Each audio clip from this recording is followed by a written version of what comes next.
Donc, passons aux choses sérieuses, étape par étape, les 3 secrets pour rendre une pratique, pour amener aussi la dimension féminine, du féminin dans ta pratique. Donc, qu'est-ce que cela veut dire d'avoir une pratique de yoga qui inclut la dimension féminine? C'est un peu ça. Donc, la dimension masculine, on l'a vu, il faut avoir une intention certaine pour pouvoir aller sur son tapis. Il faut avoir cette dimension masculine va te donner ce besoin d'avancer, ce besoin d'achever. Ça, c'est le côté positif. Si tu as trop de ça ou si ta pratique, comme beaucoup de pratiques dans l'Occident, ces dernières années, on est dans des pratiques de yoga.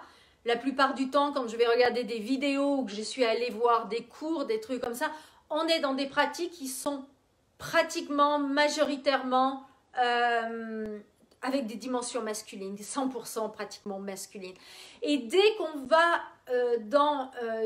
j'ai des cours où c'est vraiment la dimension féminine, où là la dimension féminine prend presque la place, souvent ce sont des pratiques très très lentes, où il n'y a pas cette tonicité qui vient dans le corps.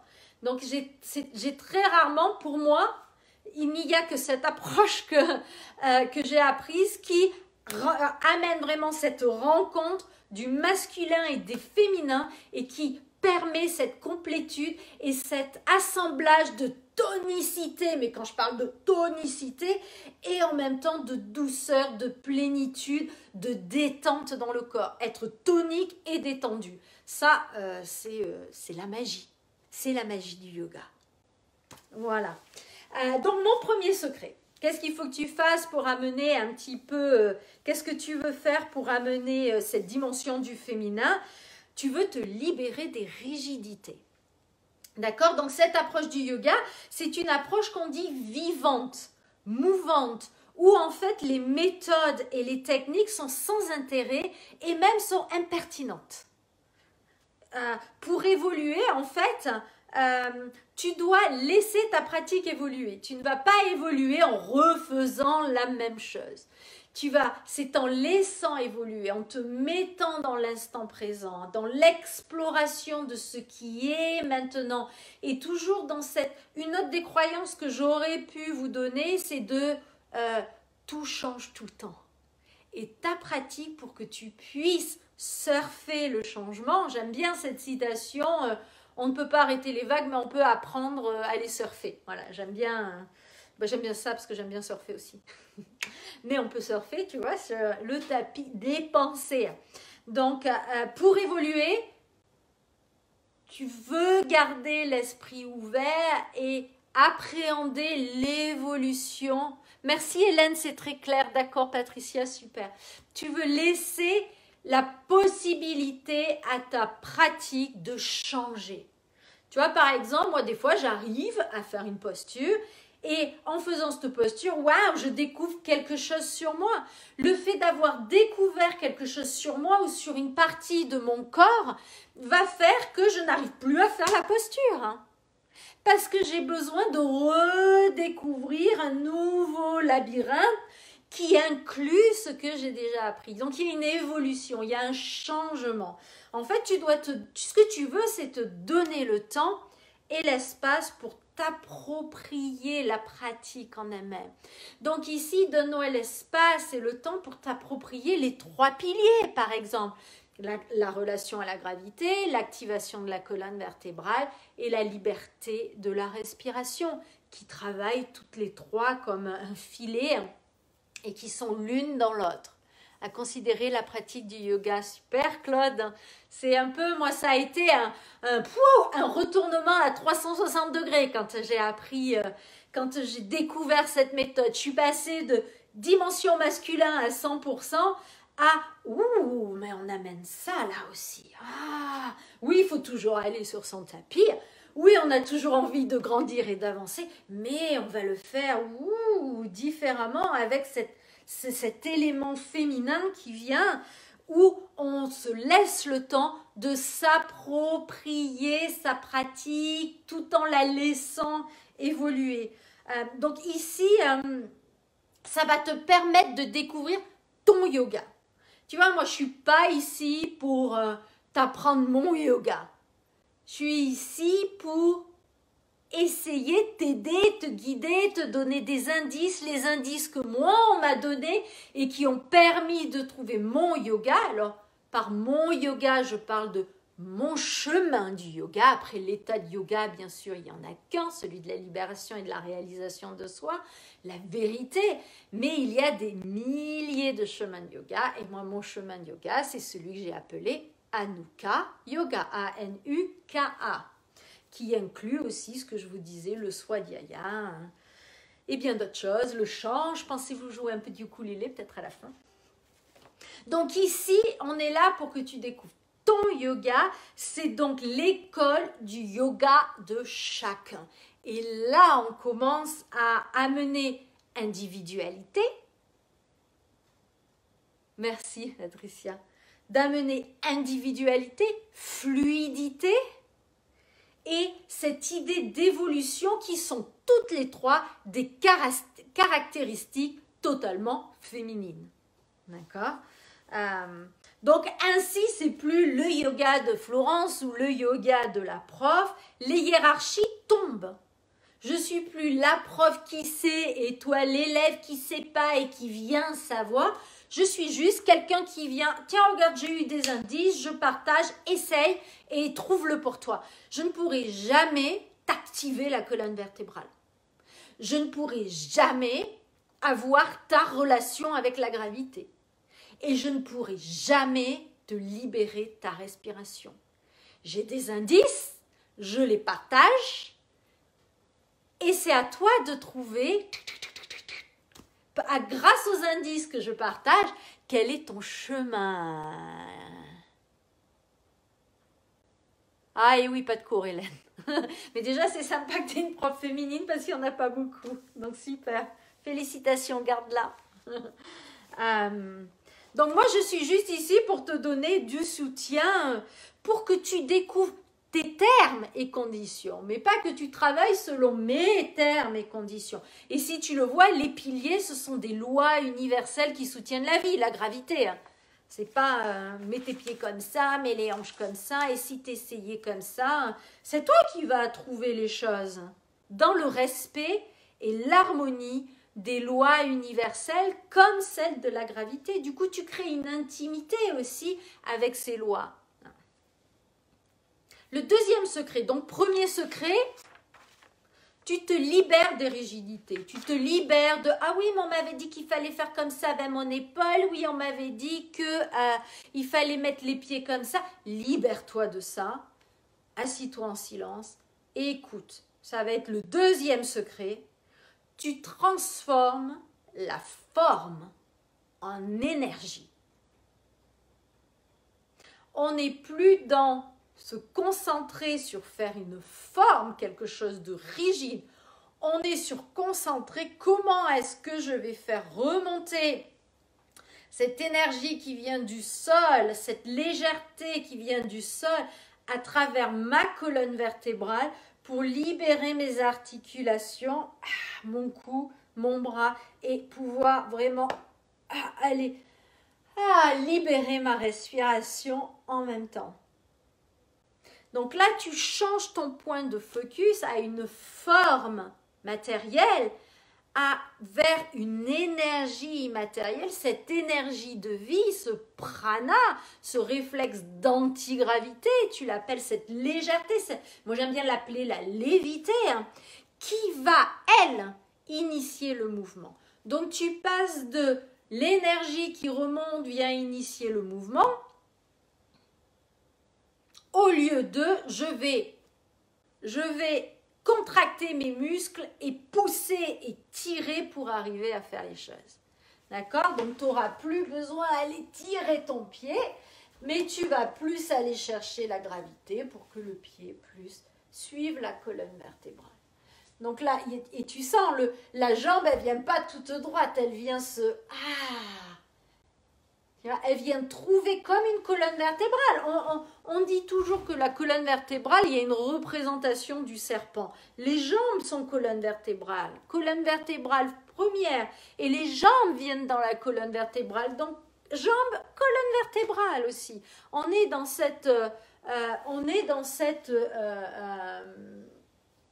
cette dynamique où tu transformes la forme en énergie. Donc ça, c'est le deuxième secret.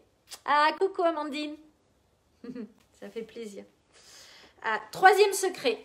Donc on a notre premier secret, ça va être de te libérer des rigidités qui viennent de trop de masculin dans la pratique. D'accord?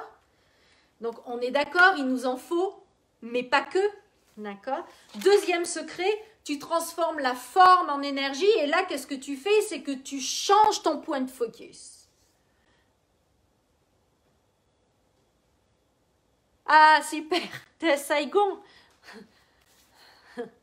L'ancrage qui peut nous libérer, exactement, tout l'ancrage. Mais quand tu parles d'ancrage, fais attention de ne pas parler de lourdeur, d'accord? Juste de, hop, je laisse tomber un peu et regarde, ah, j'ai beaucoup plus. Mais tu sens, je ne suis pas lourde là, le bas de ma colonne vertébrale, mais j'ai quand même les jambes sur le sol, mais j'ai quand même cette liberté ici, d'accord? Donc c'est en effet un ancrage. Par ancrage, je rectifie juste, hein, Hélène, parce que souvent quand on parle d'ancrage, il y a ce oh, voilà, où les gens s'ancrent vraiment, d'accord? Donc tu vois, c'est comme pour un gros navire, tu n'as besoin que d'une petite ancre. Tu n'as pas besoin enfin si bon, elle est grosse, mais par rapport au navire, c'est pareil. Tu donnes un petit peu de ton poids et la terre va te donner ce rebond comme dans les volcans. D'accord? Donc oui, ancrage d'abord, tout à fait. Troisième secret, tu développes ce que Vanda appelait un cœur intelligent. Donc là, c'est à propos d'écouter ton chemin. Je parlais tout à l'heure d'écouter ton chemin, d'écouter ton labyrinthe intérieur et non pas ce qu'on t'a dit à propos de la posture. Alors, je regarde en même temps ce qui se passe. Du coup, on fait des asanas dans un ordre précis où on fait ce que l'on a envie. J'y viens. Mais tu peux te dire que c'est la deuxième option. Voilà, je vais arriver à la mise en place. Laisse-moi, j'arrive. Si je vais trop vite, après, tu ne suis plus, d'accord? Donc, j'y arrive. Tu auras ta réponse très bientôt. Donc, tu développes, troisième secret, tu développes un corps intelligent. Donc là, un corps aussi intelligent, ça va être surtout le résultat. Un cœur intelligent où tu écoutes. Tu écoutes ton chemin, ton labyrinthe qui est tout le temps en train de changer. Tout le temps, tu es en train de changer. Si tu as fait une posture, ton labyrinthe a totalement changé. Je ne dirais pas totalement changé, mais c'est souvent des petits ajustements de 2 mm. Voilà, on est sur une pratique qui est très très subtile et qui va te demander d'être très très subtile. Donc la posture va se révéler dans cette écoute de toi. Donc tu vois, je commence à répondre à ta question, Virginie, où oui, tu vas commencer à écouter à l'intérieur ce dont tu as besoin. Et de ce besoin, un mouvement de ce besoin et de cette énergie légère qui remonte, une idée de posture va apparaître. Et peut-être pas une idée de posture complète, mais juste une idée. Ah ouais, non, j'ai vraiment besoin de libérer le bas de ma colonne. Ah, eh ben, tiens, tiens, je vais le faire comme ça. Et peut-être que ça va jusque-là. Peut-être qu'aujourd'hui, tu ne vas pas jusqu'à mettre le pied derrière la tête ou selon, ça dépend ce que tu fais avec ton corps, tu vois. Donc, tu te reconcentres sur tes besoins à toi et non pas sur les besoins de la posture. Si on t'a dit, ah non, il faut avoir les pieds comme ça. Oui, enfin, si la personne a fait 2 mètres et que toi, tu fais 1,60 m, si tu as les pieds comme ça ne va pas du tout avoir le même impact sur ta colonne vertébrale qu'à l'autre personne. D'accord? Donc là, tu vas écouter les besoins. Si on te dit, pour faire cette posture, il faut ça, sinon tu n'y arriveras pas. Et si tu te compromets pour arriver à ces conditions-là, pour moi, tu n'es pas sur le chemin du yoga. Tu fais de la gymnastique, tu fais autre chose qui est génial. Hein. Moi, j'ai fait de la gymnastique, j'ai adoré ça. Hein. Mais j'ai rien appris sur moi-même. Hein. Parce que j'étais trop concentrée à pouvoir faire mes routines, à ce que ce soit bien fait, à un certain rythme, avec la musique. Hein. Mais c'était super aussi. Tu vois, chaque chose, chaque activité a son objectif. Le yoga, c'est la réalisation de soi. C'est pas de perdre du poids, c'est pas d'avoir plus mal au dos, c'est pas de... C'est la réalisation de soi. Et il s'avère que plus tu te réécoutes, plus tu ramènes de la lumière dans ton corps, ben moins tu as mal dans le corps et plus tu te sens bien. Voilà, c'est ça. Mais ça, ce sont des produits dérivés, c'est pas le but. Si tu te donnes juste ça comme but, toi, tu te limites en fait. Tu te limites parce que tu vas juste découvrir ça. Ce que tu veux, c'est complètement réaliser l'union, ta complétude et qui tu es réellement en relation avec toutes ces énergies universelles. D'accord? Donc, je vais vous donner un petit secret aussi, bonus. Je me dis que quand même, pour la journée des droits de la femme, on avait besoin d'un petit bonus. Donc, le premier secret, c'est tu te libères des rigidités.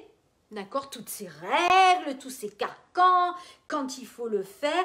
Et tu amènes individualité, fluidité, évolution dans ta pratique pour que tu puisses aller à la découverte, à la rencontre de ton yoga, de tes termes et de tes conditions, dans le respect et l'harmonie des lois universelles comme la gravité.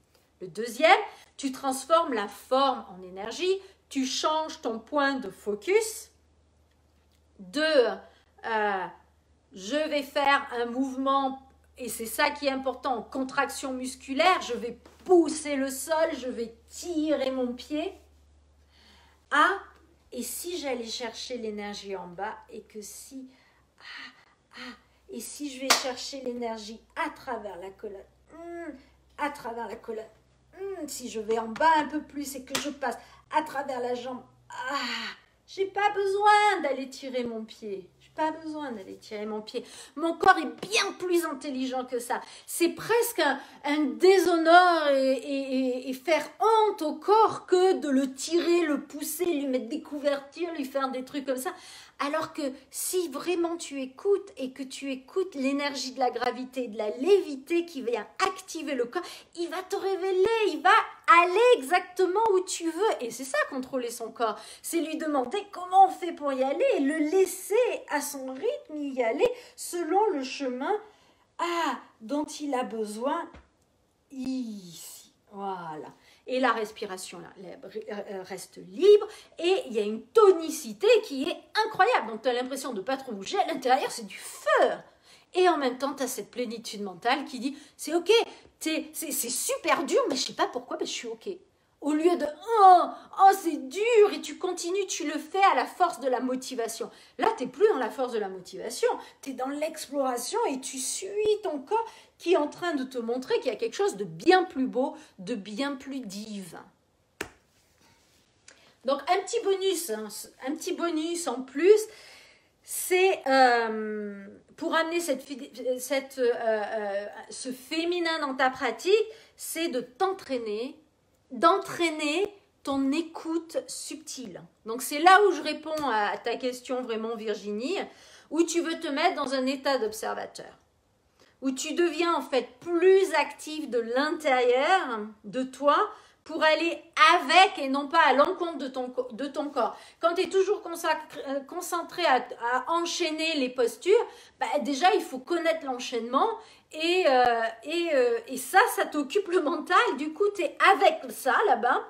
Quand tu es dans je sais faire la posture et que tu es déjà en train de faire la posture, alors ton corps il n'est même pas au courant que tu vas faire la posture, tu forces ton corps, tu ne travailles pas avec. Tu n'es pas en compagnonnage. Tu es en train de... Tu l'esclavage. C'est un esclave. Tu lui dis fais ça, comme ça, comme ça, comme ça. Puis on va là et puis on se tord là. Alors oui, en plus, ces enchaînements de postures, elles peuvent être très belles. Tu regardes, c'est fait en musique, il y a plein de trucs, c'est un peu comme de la danse et tout ça. Mais moi, je vois personne là-dedans, souvent. Je ne vois pas la personne en elle-même qui amène, c'est l'intérieur, quoi, c'est tripes. Tu veux être là à 100% avec toi-même. Tu veux être là avec toi-même et pour toi-même. Tu es là pour toi-même. Tu es là pour réaliser que tu es extraordinaire, que tu es remarquable déjà. D'accord? Un diamant. D'accord? Tu n'es pas là pour faire des postures. Sinon, fais autre chose que du yoga. Il y a des trucs bien plus fun. Hein? Moi, je vais commencer à refaire du roller. Hein. Ah ouais, avec 4 roues comme quand j'avais 12 ans. bah, ça m'éclate. Mais quand je fais ça, je suis pas... Bien sûr, j'utilise ma colonne vertébrale et tout ça, mais je vais pas aussi profondément à l'intérieur. J'y vais pour écouter du disco et danser sur du disco, quoi. Tu vois, mon âme a besoin de toutes ces expériences. Elle a besoin de ce... Ouh, à l'intérieur, mais elle a besoin aussi de superficiel et de joie et de disco. Voilà. C'est ça quand tu es né dans les années 70, hein, les discos, ça reste. Hein. Donc, tu veux entraîner cette écoute subtile où tu deviens bien plus actif à l'intérieur, à l'intérieur, à l'intérieur. Ah, et la respiration, elle vient. Au lieu de bras en l'air, penchez-vous en avant. Hein? Ça, c'est masculin. Ça, c'est ce qui arrive quand il y a trop de masculin dans la pratique. Donc, l'idée ici, en amenant cette dimension féminine dans ta pratique du yoga, tu trouves l'acceptance, ou l'acceptation, je ne sais jamais ce qu'on dit, hein, de ce qui est. Au lieu de trouver l'insatisfaction et la critique si tu n'arrives pas, si tu n'achèves pas la posture. Tu acceptes où tu es, tu acceptes qui tu es. Salut Guillaume. Tu acceptes, tu trouves vraiment l'acceptance de qui tu es. Tu trouves l'acceptance de où tu es dans le moment. Et c'est ça qui va définir où tu vas aller et comment tu vas aller. C'est pas, j'ai décidé de faire d'abord cette posture, après cette posture. Ouais, mais attends là, il est où le sol? Donc d'abord tu trouves le sol. Tu te poses, tu regardes tes besoins du moment. Et c'est ce qu'on va voir dans une minute, tu vois. C'est, tu trouves vraiment une pratique qui intègre le masculin à travers la discipline, à travers le besoin d'avancer et d'achever. Enfin, pas d'achever, mais d'avancer. Ce besoin de toujours avoir de l'avant, c'est important d'avoir cette dimension masculine dans sa pratique. Mais en même temps, tu trouves aussi cette dimension du féminin en créant un espace d'exploration fluide qui répond à l'exploration de ton intérieur et non plus à l'exploration de la posture qui est à l'extérieur ou de l'enchaînement de postures. Accepter ses propres limites, tout à fait, Hélène. Et c'est vraiment pas de l'abnégation. C'est vraiment de la pure acceptance, dans le sens où, waouh, c'est là que je suis maintenant. Ok, inspire. Ok, où est-ce que je vais aller maintenant pour aller là où j'ai envie d'aller? Quel chemin je vais devoir prendre pour aller là où j'ai envie d'aller? On a toujours ce besoin d'avancer, on a toujours cet objectif de posture. Hein. Elle est importante, il est important cet objectif de posture, c'est cette dimension masculine. Hein? Donc c'est absolument, voilà, tu acceptes tes propres limites, mais surtout pas dans l'abnégation. Oh, je suis là, bon, mais c'est ok. Non, c'est pas ok dans le sens où tu veux aller à la posture, mais ah, je suis là, waouh, où est-ce que je peux aller de là? Si je vais à droite, ça passe ou ça passe pas? Tout simplement. Donc tu sens, tu travailles avec toi-même, tu travailles avec ton intérieur. Et là, pour moi, ça devient intéressant. Là, ça devient... ah ouais, là j'ai un sens que je vais vers cet état de yoga qui est plus moi. Je me sens plus, je me comprends plus. Je suis là, waouh, il y a ça qui se passe en moi, mais c'est incroyable, je ne l'avais jamais vu. Hein. On se surprend et la magie, elle est dans la surprise. Hein. Donc ça le fait souvent quand j'ai des professeurs de yoga qui viennent me voir. Il y a pas mal de professeurs de yoga qui aiment bien trouver une autre approche différente ou approfondir leur approche. Et je me rappelle, il y a 15 jours, peut-être 3 semaines, il y a une prof qui est venue de l'autre côté, du sud-ouest. Et elle est arrivée, elle me dit, je suis pas rigide. Et on le voyait, elle était rigide, mais vraiment incroyablement très, très concentrée. Elle commence à se mettre sur le tapis hein, et très concentrée, très sérieuse, pas de sourire. Maintenant, on fait du yoga, quoi. Et donc, du coup, on commence à faire un cours individuel et tout. Je lui montre un peu les piliers. On commence à faire l'expérience des 3 piliers de cette approche et tout ça. À la fin, incroyable. Elle commençait, alors on la voyait, son sourire, elle commençait à sourire, elle commençait à se détendre, elle commençait à rire, à faire des blagues. C'était mais incroyable. À la fin de la séance, il y avait et cette détente. Et du coup, je lui fais, t'as vu comment t'es détendue? Elle me fait oui. Mais alors, ce qui est absolument incroyable, c'est que je n'ai jamais travaillé aussi dur. 3 points de suspension. Et c'est ça la beauté, c'est ça quand tu amènes le masculin et le féminin, c'est que tu amènes cette tonicité dans le corps et en même temps cette détente. Donc on n'est plus dans ce truc de contraction ou de tordre la colonne vertébrale, on sort du chemin et on laisse les énergies de la gravité et de la lévité nous faire danser. Donc, action, commentaire quand même. Ce que je veux que tu fasses, c'est que d'abord, au lieu de commencer la pratique et de faire des trucs, tu vas t'asseoir sur ton tapis et fermer les yeux. Et tu vas attendre de voir ce dont tu as envie. Et ça veut dire quoi, ce dont tu as envie? Tu vas d'abord regarder un peu comment tu te sens, quelles sont les tensions, ton état mental, ton état émotionnel, ton état physique. Tu vois, tu travailles avec les différents corps. Et tu vas te demander, est-ce que je commence assise? Est-ce que je commence à genoux, debout, sur la tête? Il n'y a pas de règle, au contraire de ce qu'on croit. On se libère des règles. Une fois que tu as fait ça, ben, tu vas le faire. Tu te mets sur ton tapis et tu fais. Tu fais pas tout, tu commences. Et tu cherches la gravité, tu viens te mettre. Tout simplement. Et puis tu partages avec nous ce qui s'est révélé à toi.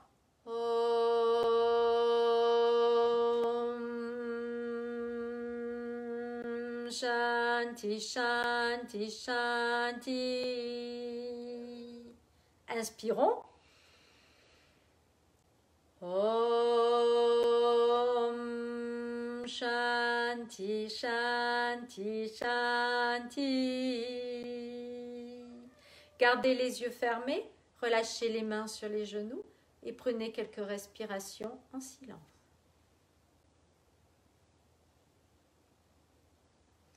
Namasté, merci beaucoup, je vous souhaite une super... Tu vas essayer demain matin, une partie sautante, yes! Et tu prends la photo, hein, Claude, tu prends la photo et tu mets un petit commentaire, ah ouais, tu participes. Hein. J'adore voir, ouais, ces petits challenges, ça me fait, ça m'excite autant que les lives. Alors, il me tente de voir vos photos, vos commentaires, ce qui s'est passé pour vous et tout, ça est super. Je vous souhaite une merveilleuse soirée et je vous vois lundi prochain ou jeudi avance dans l'hebdo avec grand plaisir. Au revoir.